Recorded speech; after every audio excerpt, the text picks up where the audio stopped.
All right, so another common question that we get is, how do I reach out to whatever company in my neighborhood? So how do I reach out to high schools, to sports teams, to corporate wellness opportunities, to insurance companies, to restaurants, whatever the case may be? This is called business development. So this is a really common, and in my opinion, one of the more effective marketing strategies there is out there. It's quick, it's easy, and has a high likelihood of success.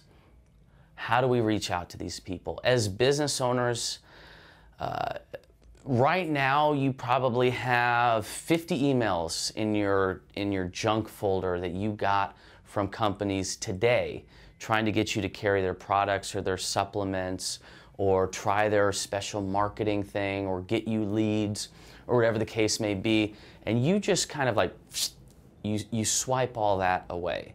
So it's important to remember that, okay, who are the companies that I work with, and why do I do business with these other companies? What is the thing that drew me to them? And oftentimes, almost exclusively actually, it is because you got a referral from somebody else. We call that social proof. So somebody else said, this supplement company is amazing, they've got good clean ingredients, they're easy to work with, and the profit margins are great. I've had an amazing experience with them. For me, that puts me over the edge to do business with that supplement company. So we think about, okay, how do I do business with other companies? What makes me want to work with them? You just want to try and replicate that in your local market. The first place that you always want to look when it comes to reaching out to high schools or other businesses is you want to look to your members, okay? Number one place you look to. Don't email an HR director. They don't care about you, right? But look around your membership and say, okay, are there 2 or 3 people that are employed by the same company in this gym?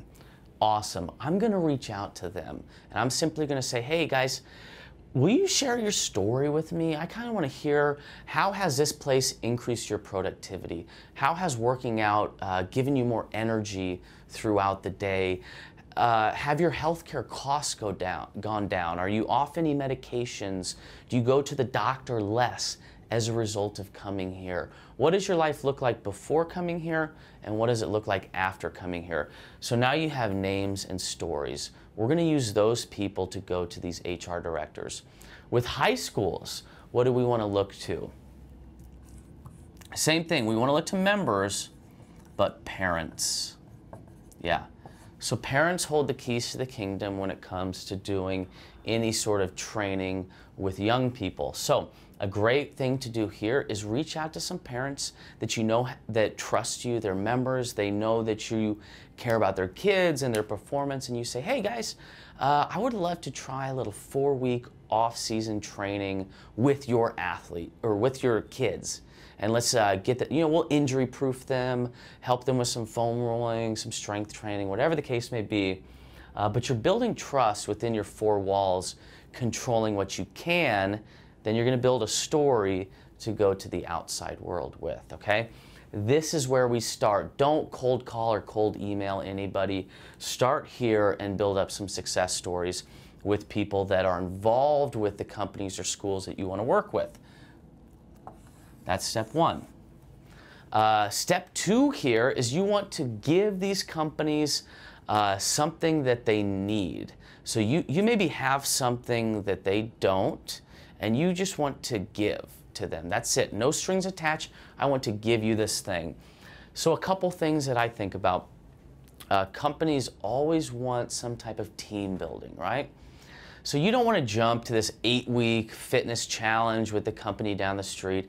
How about you just say, hey, we'll put together a fun little team building activity for you guys. And companies love team building.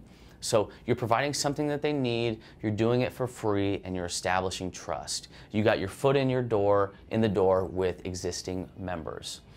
And so with high school teams as well, you're not going to approach a strength and conditioning coach and say, hey, I have a better method. slam the door on you. But what are some things they don't want to deal with, that they need to, that is important to the parents? In my mind, these are two things: mobility and stretching, and nutrition. Coaches don't want to deal with it, and parents know it's important. So you approach a couple parents, build a coalition, and then you go to the coach and you say, hey, talking with kids about nutrition sucks. Let me take care of it for you. Or, talking to these football players about stretching, nobody wants to do it. It's an afterthought. What if I came in? I'll do a free seminar. I'll bring in some foam rollers, and we'll teach all the kids how to use foam rollers and lacrosse balls. So you're providing something that the company or school wants and needs, that the parents and the employees want or need, and you're doing it for free and building trust. Do that several times. Add good follow-up. 5 times. Follow up 5 times in 5 different ways. Based off of that, get feedback from people, do it again a few times, and then only after you've sort of dated that company or school for a long time can you then go to them and say, hey, I'd like to do an off-season training thing for you. Hey, I'd like to do a 6-week nutrition challenge with you. Hey, I'd like to have a class specifically for your employees. So, recap, find out who you're training now, who trusts you, who likes you, and then provide something to the company, to the school that they need, but maybe don't have the capacity to provide. Do it for free, do it often, and then maybe after a long time of doing that, you can pitch some type of paid program for that school or company.